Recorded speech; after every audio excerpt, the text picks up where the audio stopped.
19세기 독일의 관념주의 철학자 헤겔은 역사 철학 강의라고 하는 책을 썼습니다.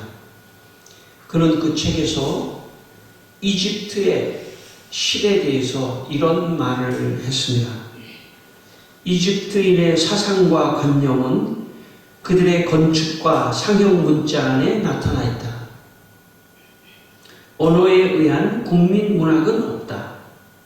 지금 남아있지 않을 뿐더러 옛날에도 없었다. 이집트인은 국민 문학을 통해 자기 자신을 이해할 줄 몰랐다. 신에 대해서도 나일강과 태양, 그것들이 얽혀 만들어내는 독특한 자연관이 종교 원리가 된다. 나일강과 태양은 인간적으로 표상된 신이다. 따라서 자연의 순환과 신의 역사는 하나이다. 태양을 상징하는 오시리스라고 하는 신, 불의 신 푸타, 나일강을 상징하는 선한 영혼 크네푸 신, 춘분과 추분을 정하는 아몬 신, 땅과 달의 신 이시스. 그러므로 이집트의 신들은 정신적인 활동력이나 실행력을 지니지만 그 내용은 한정되어 있고 그 모습도 자연의 상징 속에 나타나 있다. 헤겔은 애국, 성경의 애국, 지금의 이집트의 신에 대해서는 국민 문학에도 없다고 했습니다. 그러니까 글로 남아있는 신에 대한 창조 이런 내용이 없다는 것이죠. 신이 있더라도 자연을 상징으로 표현한 그런 상징적인 신일 뿐입니다. 한마디로 말하면 이집트의 신은 자연을 표상한 개념적인 신일 뿐이라는 것입니다. 우리가 3주 전부터 살펴본 대로 이스라엘에 있었던 엘리야와 대결했던 바알 신은 살아있는 신이 아니라 죽은 신입니다. 이스라엘을 중심으로 서쪽에 있었던 그리스 신화의 신은 자기 자식을 죽이고 아버지를 죽이는 폭력적인 신입니다. 이스라엘을 중심으로 동쪽에 있었던 바벨론의 신, 그 신은 인간을 미개하게 창조하고 인간을 노예로 창조하는 그런 신이 바벨론의 신입니다. 오늘 네 번째로 우리는 남쪽의 애굽의 신에 대해서 말을 하려고 합니다. 애굽의 신은 상징적인 자연을 표상으로 하는 그런 상징적인 신이었습니다. 그러므로 이에 반해 우리가 믿는 하나님은 살아계신 하나님이시고 우리에게 복을 주신 하나님이시고 사랑의 하나님이시고 오늘 네 번째 상징적인 자연의 하나님이 아니라 능력을 베푸시는 그런 능력의 하나님이신 것입니다. 역대하 20장 6절에 하나님 여호와여 주의 손에 권세와 능력이 있사오니 능히 주와 맞설 사람이 없나이다 라고 말을 했습니다. 오늘 우리가 믿는 하나님은 이집트의 신같이 자연을 표상으로 하는 상징적인 만든 신이 아닙니다. 오늘 우리가 믿는 하나님은 실제적으로 우리에게 능력을 베풀어 주시고 실제적으로 우리의 삶에 기적을 베풀어 주시는 그런 하나님이신 것입니다. 저는 오늘 능력을 베풀어 주시고 기적을 베풀어 주신 하나님의 이 기적과 능력이 여러분의 삶에 나타나기를 바랍니다. 여러분의 삶에도 기적과 능력이 나타나는 그런 여러분의 신앙생활이 되시기를 주의 이름으로 축원합니다. 오늘 본문 21절 말씀을 읽겠습니다. 오늘 본문 21절 말씀, 21절 말씀 다시 한번 읽습니다. 모세가 바다 위로 손을 내밀매 여호와께서 큰 동풍이 밤새도록 바닷물을 물러가게 하시니 물이 갈라져 바다가 마른 땅이 된지라. 이스라엘 백성들이 애굽에서 탈출하는 이 출애굽기의 말씀은 이스라엘 백성들이 애굽에서 탈출하는 그런 이야기입니다. 애굽을 탈출해서 도망하는데 이제 광야길을 가다 보니까 바다가 놓여 있었던 것입니다. 앞에 홍해 바다가 놓여 있어서 이제는 뒤돌아갈 수도 없고 또 앞은 바다로 가로막혀 있어서 앞으로 갈 수도 없는 그런 진퇴양난의 상황에 봉착하게 되었습니다. 이때 애굽의 군대가 뒤에서 따라오는데 하나님께서 모세에게 내 손을 이 홍해 바다에 내밀라. 바다 위로 손을 내밀라고 하나님께서 말씀하셨습니다. 그래서 모세가 바다 위로 손을 내밀자 하나님께서 밤새도록 큰 동풍, 바람을 불게 하셔가지고 이 바닷물을 갈라내는 놀라운 기적을 베풀어 주셨습니다. 바닷물을 갈라내는 기적. 그리고 바닷물이 갈라지고 그 가운데에 마른 땅을 걸어가는 그런 기적이 일어나게 되었습니다. 하나님께서 사랑하시는 이스라엘 백성들에게 기적을 베풀어 주신 것이죠. 오늘도 하나님께서 우리 성도들을 사랑하고 계십니다. 오늘 나를 사랑하고 계시고 내 인생을 사랑하고 계시기 때문에 마치 내 앞에 이 홍해가 가로막힌 그런 상황 속에서도 하나님은 반드시 홍해를 갈라주실 것이다. 하나님 문제를 해결해 주실 것이다 하는 그런 믿음을 갖게 되기를 바랍니다. 제가 개척을 하기 전에 몸이 전신에 마비가 왔던 적이 있었습니다. 마비가 풀려나긴 했지만 제대로 참 체력이 회복되지 않아서 아무래도 이 체력으로는 부목사 제가 생활을 했었는데 할 수가 없는 그런 상황이 되었습니다. 참 어떻게 해야 할지 막막한 그런 상황 속에서 하나님께서 제 마음속에 개척을 하도록 하는 마음을 주셨습니다. 그래서 제가 기도를 하는 가운데 정말 아무것도 없이 정말 아무것도 없이 사택도 없고 또 이런 집기도 하나도 없고 아무것도 없이 지하에서 하나님 앞에 무릎 꿇고 기도했습니다. 마치 홍해가 앞에 가로놓인 것처럼 그런 상황에서 하나님께서 참 홍해를 갈라주시듯이 교회를 개척하게 하시고 여기까지 오게 하셨습니다. 지금까지 있는 것만으로도 저는 기적이라고 생각합니다. 모든 아무것도 없는 상황에서 하나님께서 길을 열어주시고 홍해를 갈라주시듯이 인도하시고 개척을 하게 하셔서 우리 장목교회가 세워지게 되었습니다. 여러분, 하나님께서는 우리 인생이 앞길이 막히고 우리 가정의 문제가 앞길이 막히고 정말 막막한 어떻게 하면 좋을지 모르는 그런 상황 속에서 하나님께서는 반드시 성도의 기도를 들으시고 문제를 해결해 주신다는 믿음을 갖게 되기를 바랍니다. 하나님께서 여러분의 앞에 있는 홍해를 갈라주실 겁니다. 믿으십시오. 갈라주실 거예요. 문제를 해결해 주실 거예요. 절망적인 상황이라도 낙심하지 말고 하나님은 역사해 주신다. 하나님은 함께해 주신다. 그런 믿음으로 나아갈 때 하나님께서 홍해를 갈라주실 것입니다. 하나님께 기도하시길 바랍니다. 걱정과 근심만 하지 말고 하나님께 기도하면 하나님께서 역사해 주실 것입니다. 신명기 26장 7절에 우리가 우리 조상의 하나님 여호와께 부르짖었더니 여호와께서 우리 음성을 들으시고 우리의 고통과 산고와 압제를 보시고 젖과 꿀이 흐르는 땅을 주셨나이다 라고 말씀했습니다. 이 시간 여러분의 앞길에 하나님께서 길을 열어주시고 홍해를 갈라주시는 그런 기적이 일어나기를 주의 이름으로 축원합니다.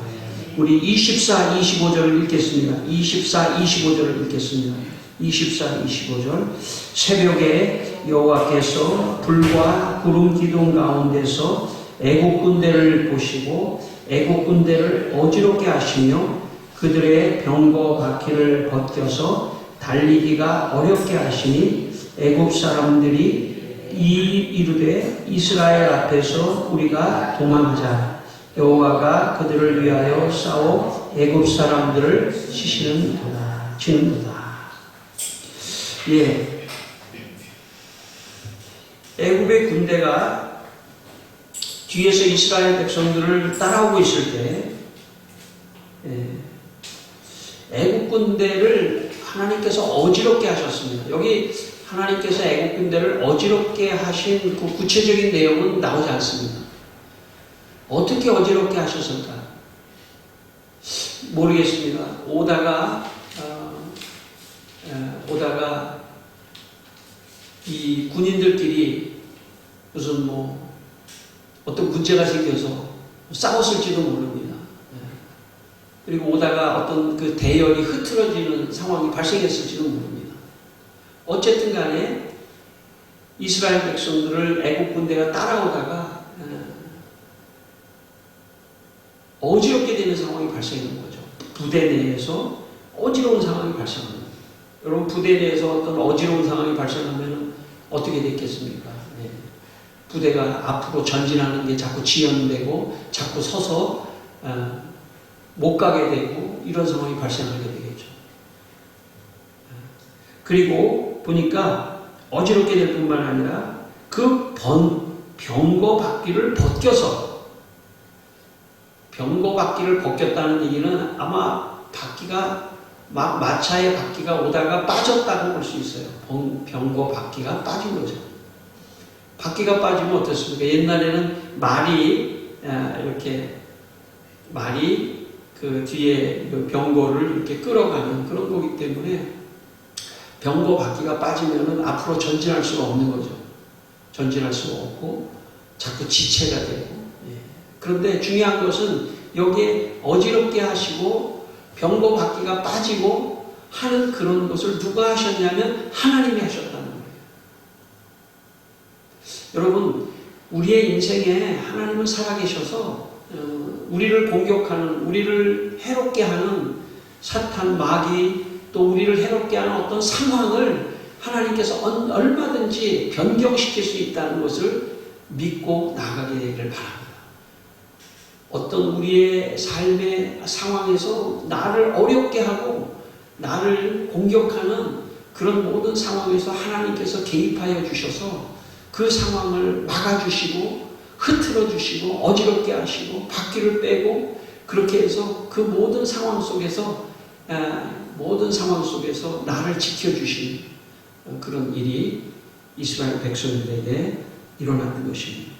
하나님께서 대신 싸워주시는 거죠. 지금 이스라엘 백성들은 앞에 홍해 앞에서 지금 홍해 앞에서 있다가 홍해의 물이 갈라져서 지금 기쁨으로 그 홍해를 건너고 있는데 문제는 뭐냐면 뒤에 애국 군대가 홍해는 갈라졌더라도 뒤에 애국 군대가 너무 빨리 다가와가지고 달려와서 이스라엘을 다 죽일 수도 있지 않습니까?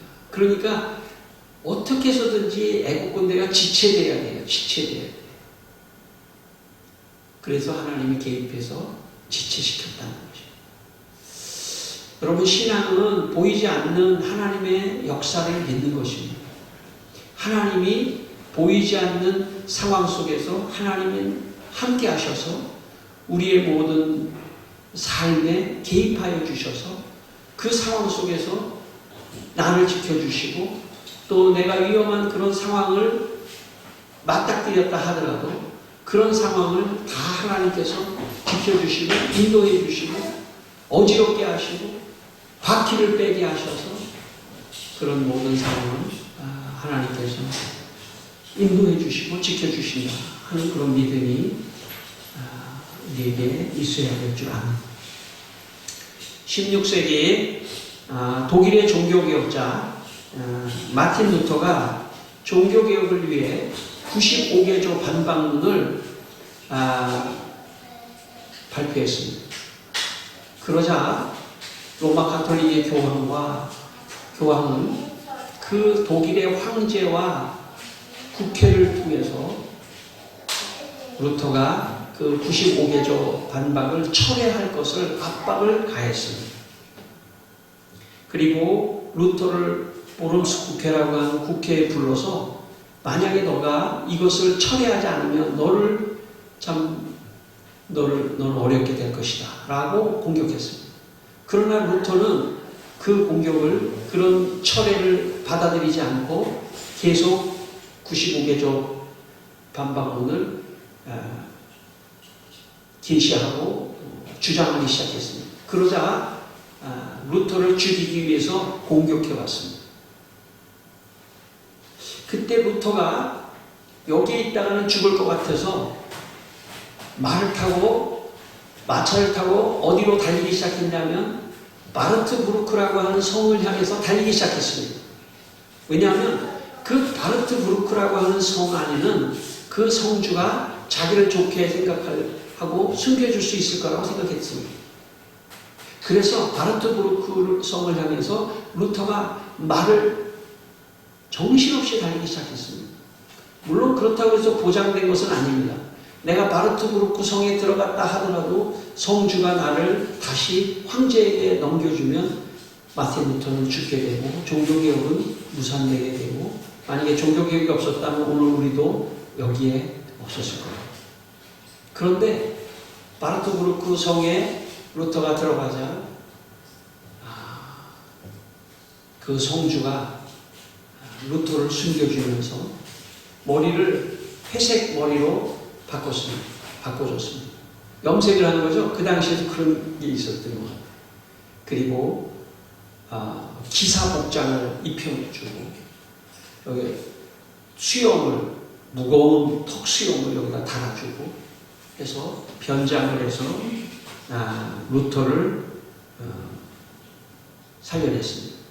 당시에 만약 루터를 향해서 루터가 제거됐다고 하는 그런 소문도 있었고, 루터가 루터를 살려주면 죽이겠다, 또 먹을 것이나 뭐 이런 걸 줘서는 안 된다, 루터를 보호해서는 안 된다는 그런 특명이 다 떨어져 있었습니다. 바르트부르크 성주는 루터를 숨겨주고 독방에다가 숨겨주고, 그곳에서 루터는 11주 만에 헬라어 신약 성경을 독일어로 번역하는 놀라운 작업을 하게 됩니다. 그리고 그것이 결국 종교개혁을 활성화시키고 종교개혁을 훗날에 낳게 하는 어떤 계기가 되었습니다. 여러분, 루터에게 있어서 루터는 이제 혼자입니다. 만약에 루터가 95개조 이 종교개혁을 포기했다면 그는 죽을 수밖에 없었던 상황이었는데, 하나님께서 마치 홍해를 갈라주시듯이 바르트부르크 안으로 들어가는 기적을 베풀어 주시고, 또 하나님께서 돕는 자를 통해서 루터가 살아나는 역사가 있었습니다. 여러분, 신앙은 하나님은 내게 기적을 베푸신다, 내 인생에 능력을 베풀어 주신다. 그래서 하나님은 내가 어려울 때 마치 돕는 자를 보내주셔서 나를 도와주시는 것 같이 하나님은 나를 축복해 주신다. 이것이 믿음입니다. 여러분, 믿음 생활이라는 것은 참 어쩌면 앞에 홍해가 갈라있고 뒤에 애국 군대가 쫓아오는 그런 절치절명의 어떤 절대절명의 상황 속에서 하나님을 믿고 나가는 것이 믿음인 것입니다. 여러분의 삶 속에 이런 믿음이 있기를 바랍니다. 자, 우리 27절, 28절 읽겠습니다. 오늘 27절, 28절을 읽겠습니다. 27절, 28절. 모세가 그 손을 바다 위로 내밀매 새벽이 되어 바다의 힘이 회복된지라 애굽 사람들이 물을 거슬러 도망하나 여호와께서 애굽 사람들을 바다 가운데 엎으시니 물이 다시 흘러 병거들과 기병들을 덮되 그들의 뒤를 따라 바다에 들어간 바로의 군대를 다 덮으니 하나도 남지 아니하였더라. 예, 아멘. 여러분, 애국 군대가 이제 뒤에서 따라왔습니다. 그리고 이스라엘 백성들이 홍해에 갈라지고 많은 땅을 다 건넜을 때 애국 군대가 드디어 그 물이 갈라진 그 가운데를 건너고 있었습니다. 그런데 그 순간에 하나님께서 다시 물을 합쳐가지고 애국 군대가 이 바다에다 빠져서 다 죽는다는 그런 이야기입니다.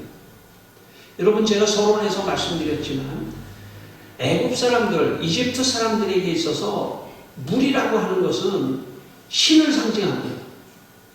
그렇기 때문에 애국 사람들은 나일강의 범람을 가장 두려워했습니다. 그래서 이스라엘 백성, 애국 사람들은 나일강이 범람하는 것에 대해서 언제나 긴장하고 그 범람하는 것에 대해서 굉장히 예민하게 생각했습니다. 나일강이 범람한다고 하는 것은 그것은 신이 저주를 내리는 거나 마찬가지이기 때문에 나일강의 범람, 그것을 두려워했던 사람들이 애국 사람들입니다. 애국 사람들은 물을 두려워했습니다. 물을. 그런데 바로 이 바닷물이 애국 사람들을 다 덮쳤을 때, 애국의 군대를 덮쳤을 때 그들은 큰 저주를 받았다고 생각하는 거예요.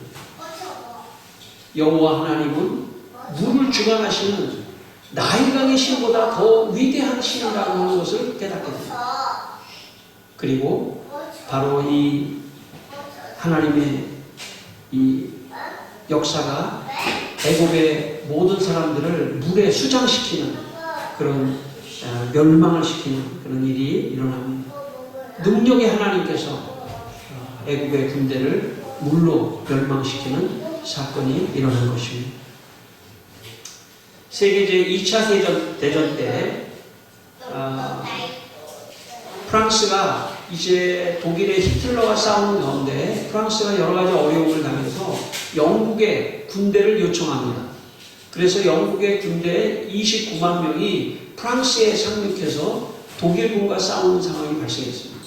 그런데 히틀러의 힘이 너무 세가지고 프랑스군이 지고 영국군이 지기 시작했습니다.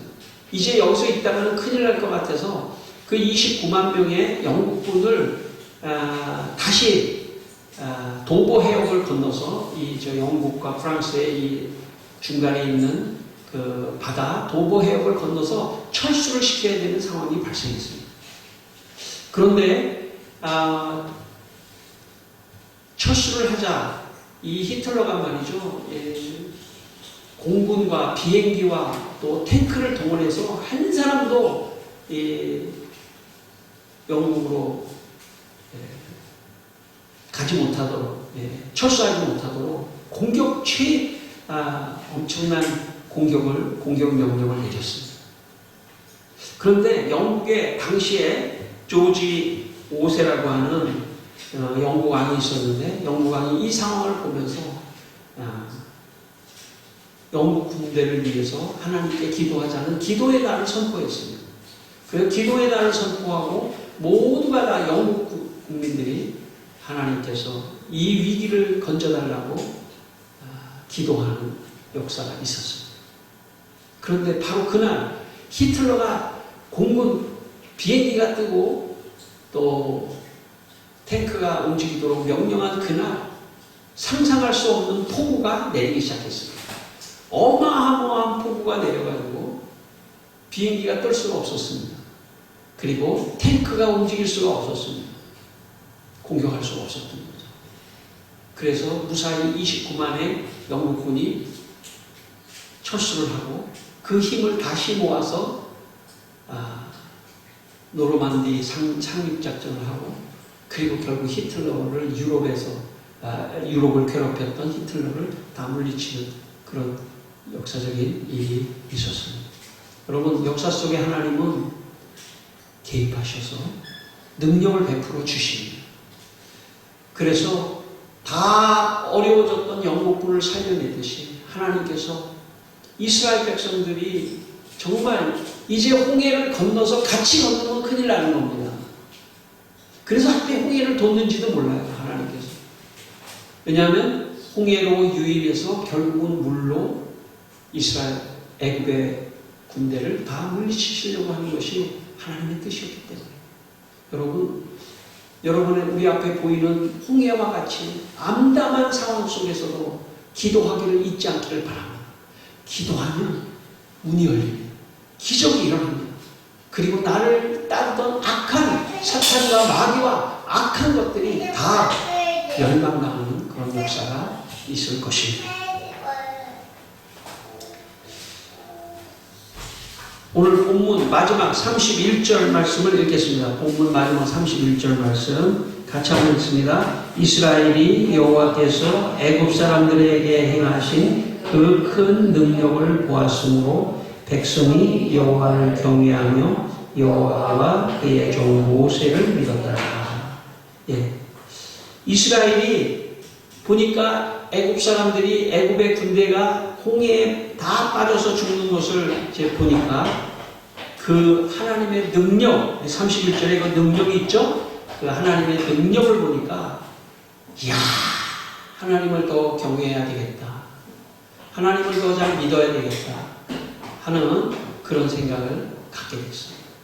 여러분, 하나님의 능력을 여러분의 삶 속에 체험하게 되기를 바랍니다. 그래야지 하나님을 더 경외하게 돼요. 그래야지 하나님 앞에 더 믿음을 가지고 살아가게 되어 있습니다. 지난주에 제가 어느 청년들이 모이는 모임에 가서 말씀을 잠깐 전한 적이 있어요. 말씀을 전하고 난 다음에 그 청년들이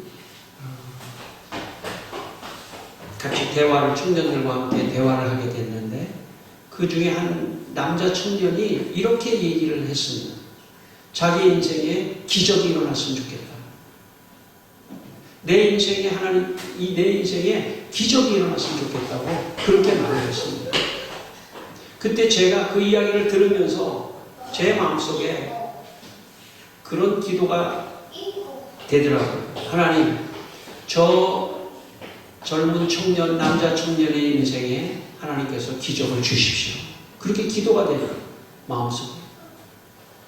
여러분, 만약 하나님을 믿지 않는 사람이, 청년이 자기 인생에 기적이 일어났으면 좋겠다 이렇게 말한다면 아마 허황된 그냥 꿈일지도 모릅니다. 그러나 살아계신 능력의 하나님을 믿는 청년이 내 인생에 기적이 일어났으면 좋겠다라고 말하는 것은 차원이 다릅니다.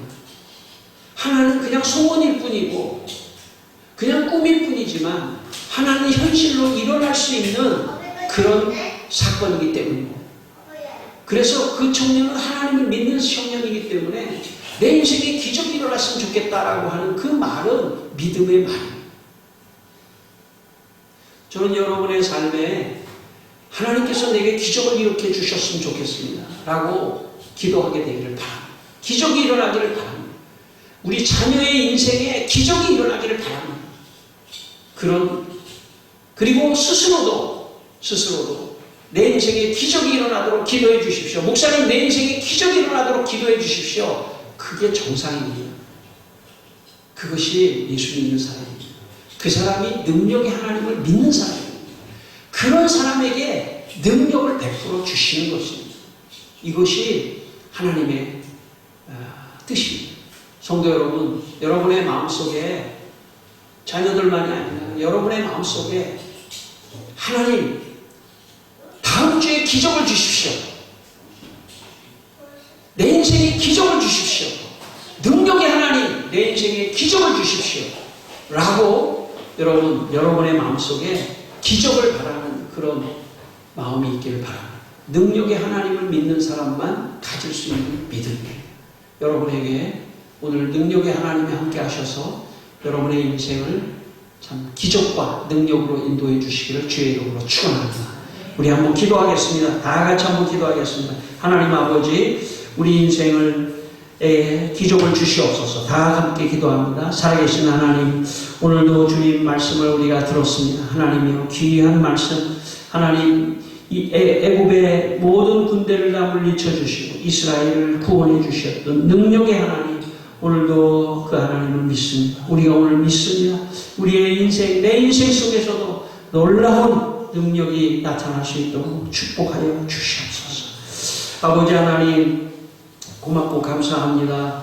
우리 성도들에게 능력의 하나님으로 나타나셔서 더 많은 능력과 기적을 베풀어 주셔서 우리 성도들이 하나님을 더 많이 경외하고 더 잘 믿어서 더 많은 기적을 체험하고 축복을 받게 하여 주시옵소서. 예수님의 이름으로 기도드리옵나이다. 아멘.